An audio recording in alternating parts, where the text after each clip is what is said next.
opened in 1856. It's a very, very European looking palace. And actually that was the Sultan's wish, you know, he wanted to build something very impressive, very unique, very European. He wanted to impress his foreign visitors.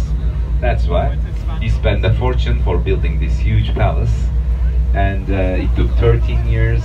As an indoor palace, it's quite big. It covers an area of 15,000 square meters. In total, there are 285 rooms, 46 halls, 68 toilets, and 6 Turkish baths. Mustafa Kemal Atatürk, the founder of Turkish Republic, he also lived here and he died here in 1938. Now it's a museum, and the style